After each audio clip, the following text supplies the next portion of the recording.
You lose your phone for 10 minutes and your chest tightens. Your hands go cold. Your mind starts racing through worst-case scenarios. It feels disproportionate. It feels almost silly. But the real answer for why you react this way is far stranger than losing a phone. It goes back over 100,000 years to the first time a human being looked down at someone they loved and understood, for the first time that they were never coming back. What did your ancestors actually do in that moment? Not the movie version, not the campfire story. The real one, pieced together from bones, pollen, and the quiet detective work of archaeologists who spend their careers reading grief in the dirt. Start in a cave in northern Iraq called Shanidar. In the 1950s, researchers found the remains of Neanderthals buried there. One of them curled on his side, surrounded by soil that showed traces of clustered flower pollen. For decades, this was called the flower burial. The idea captured people instantly. Neanderthals, mourning their dead with bouquets, tens of thousands of years before the first pyramid. The truth turned out to be more complicated. Later research, including work by archaeologist Paul Pettit, who has spent years studying the origins of human burial, suggested some of that pollen may have been introduced by burrowing rodents, not funeral rites. But here's what didn't fall apart under scrutiny. The body itself, deliberately positioned, deliberately covered, placed in a way that took effort, in a place that took effort to reach. Something was still happening here, just maybe not flowers. So look past the pollen and at the bones themselves, because that's where the strongest evidence sits. Neanderthal burials across Europe and the Middle East show a consistent pattern. Bodies placed in shallow pits, limbs arranged, sometimes with stone tools left beside them. This wasn't an accident of geology. Dead bodies do not fold their own arms. Someone did that. Someone knelt down, moved the limbs, and walked away. Why would you do that? Here's where it gets stranger. You don't actually need language, culture, or belief in an afterlife to grieve. You just need attachment. And attachment is ancient, far older than humans themselves. Primatologist Barbara King spent years documenting grief across the animal kingdom, from elephants standing over the bones of dead herd members to chimpanzees who stop eating for days after losing a companion. In one especially well-documented case, researchers observed a chimpanzee mother in Zambia carrying the mummified body of her dead infant for weeks, grooming it daily, refusing to set it down. King's conclusion was blunt. Grief isn't a uniquely human invention, it's a biological cost of caring about something enough to depend on it. Your ancestors didn't invent grief. They inherited it from millions of years of primates who bonded, who depended, who lost.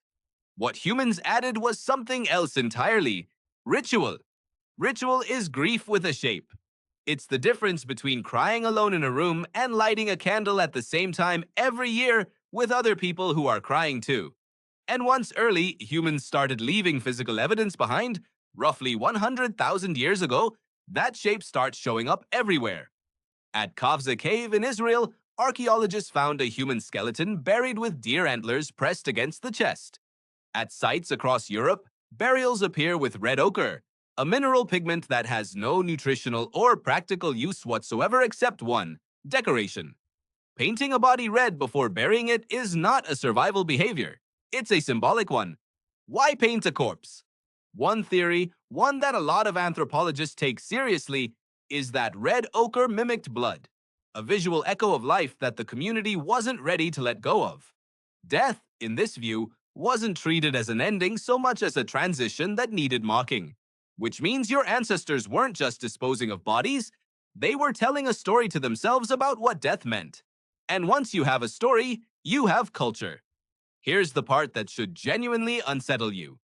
The emotional experience of grief, the tight chest, the disbelief, the searching for a person who is gone, appears to be remarkably stable across tens of thousands of years and wildly different cultures. Anthropologist and grief researcher Paul Rosenblatt analyzed mourning customs across dozens of societies worldwide and found something striking. Despite enormous differences in ritual, the underlying emotional stages, the yearning, the anger, the eventual reorganization of daily life around the absence, showed up again and again. Different funerals, same wound.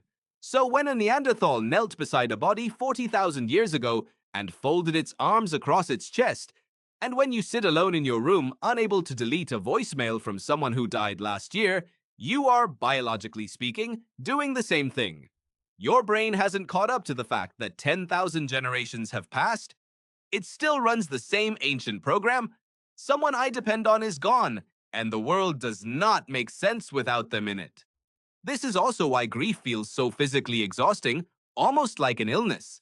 Because to your nervous system, it basically is one. Losing an attachment figure triggers the same neural circuitry as physical pain. Researchers using brain imaging have found that grief activates regions associated with actual bodily injury.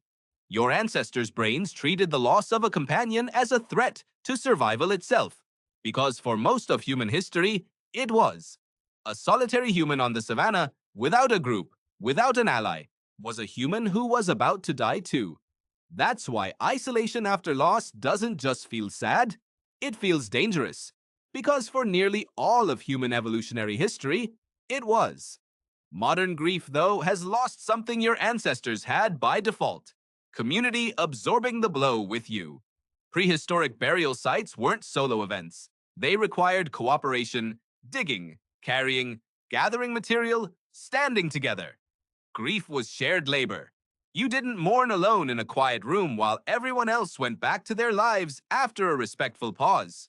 You mourned in a group that stopped what it was doing, together, and worked with its hands while it processed the loss with its mind. Which raises an uncomfortable question. Have you actually mourned anything with other people, physically, in the same space, doing something together?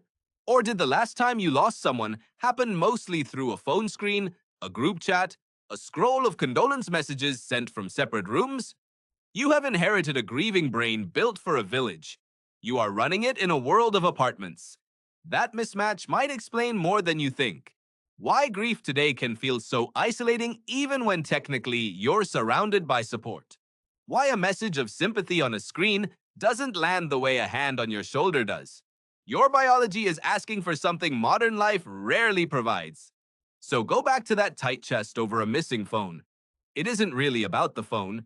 It's a faint echo of a much older alarm system, one built across 100,000 years by people kneeling over bodies in caves, painting them red, folding their arms with careful hands, refusing to simply walk away.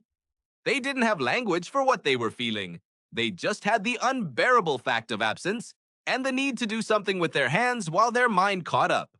You still have both of those things. Next time your chest tightens over something small, remember what it's actually built from, and consider giving it to something that matters, with people in the room, together.